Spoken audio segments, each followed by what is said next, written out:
এটা আইনের পথে চলবে। তৃণমূল কংগ্রেস দল, তার নেত্রী মমতা বন্দ্যোপাধ্যায় কোনো বিশৃঙ্খলতা সহ্য করেন না। কশন করে দিয়ে অন্যায় করেছে তাকে কশন করে দেওয়া হবে। No one is above the ল।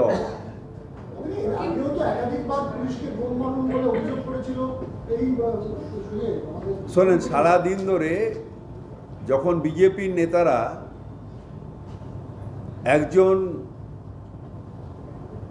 মহিলা সিপাহীকে টেরোরিস্টের বোন বলে, তখন আপনাদের টিভি চুপ করে থাকে। আর যখন এই একটা উচকে পাচকা একটা কোনো জেলায় কেউ বললো, সেটাকে নিয়ে হাইলাইট হয়। গ্র্যাভিটি অফ ওইটা বেশি, পুলিশকে বোন বলবো বেশি, না একজন মহিলা আর্মি অফিসার যে আমাদের এখানে যে পাকিস্তান ওপর আমরা যে প্রতিশোধ নিয়েছি, আমাদের 26 জনের মৃত্যুর, যে অফিসার ফেস করছিল তার সম্মান বেশি কোনটা? সুতরাং সেটা ইম্পর্টেন্ট বেশি স্টেটের পক্ষে।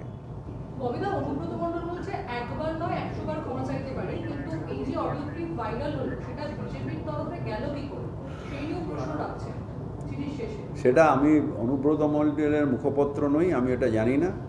তবে আমাদের নেত্রী কোনো রকম অন্যায় সহ্য করেন না, কোনো রকম অন্যায় করতে দেন না, এবং আমরা এই ব্যাপারে খুব স্ট্রিক্ট। এটা হলো যা গায়ে মানে না আপনি মোড়ল। কনস্টিটিউশনে কোনো প্রভিশন আছে যে স্টেটের ল অ্যান্ড অর্ডার আলাদা করে টেরিটরি করা যায়? অসম্ভব ব্যাপার যে আইনহীন জ্ঞানহীন আমাদের বিরোধী দলনেতা। তাহলে এর জবাব আমি কি দেব? নেত্রী ও কেন্দ্রীয় সরকারের যারা আধিকারিক, তাদের মাথা খারাপ হবে না? তারা আইনহীন জ্ঞানহীন হবে না? এগুলোর কোনো কথা আছে? এগুলোর কোনো এছে? আপনাদের একটু লাপালাপি টিভিতে হতে পারে, এটা কোনো আইনি কোনো ব্যাখ্যা আছে? Law and order is a state subject. যদি সিআরপিএফ ক্যাম্পের মধ্যেও কেউ ধরুন কথার কথা মৃত্যু হয় বা অ্যাবনর্মাল কি হয়, সেটারও ওই থানায় কেস রেজিস্টার করতে হবে। যদি শিয়ালদা স্টেশনের ভেতরে কারোর মৃত্যু হয় বা কোনো অন্য হয়, সেটাকেও স্টেট সেটাকে টেক আপ করতে হবে, পুলিশকে। সিআরপিএফ করে পুলিশকে দিতে হবে, লোকাল থানা। এগুলোর কোনো ব্যাখ্যা আছে? আমি বলো ওখানে ঢুকতে দেবে না, ওকে ঢুকতে দেবে না, কে ঢুকতে দেবে না, কে কাকে ঢুকতে দেবে না? একটা দলের বাবার রাজত্ব, বিজেপির রাজত্ব হচ্ছে সেন্ট্রাল গভর্নমেন্ট, না মানুষের রাজত্বে ওরা এসছে?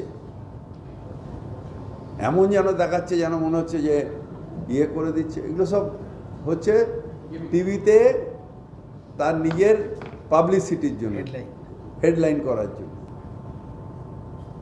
অপারেশন সিন্দুর ওভার, হ্যাঁ, ডিক্লেয়ার করে দিয়ে গেছে, কেন্দ্র তুলে নিয়েছে তাদের। না, ডিক্লেয়ার করে দিয়েছে। হ্যাঁ, যুদ্ধ বিরতি চলছে তো, সংঘর্ষ বিরতি, ওই ট্রাম্পের যে অর্ডারে। হ্যাঁ, আচ্ছা, ওটা আমার জানা নেই। মানে আপনারা ছুটি কবে থেকে আবার চালু করবেন?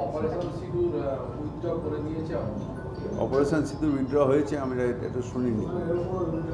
উইথড্র কিছু না, এখন বিরতি চলছে, সংঘর্ষ বিরতি। আরে বিরতি চলছে, কখন বিরতির থেকে আবার হুইসেল বেজে যাবে, তখন কি হবে? এগুলো বেকারের কথাবার্তা।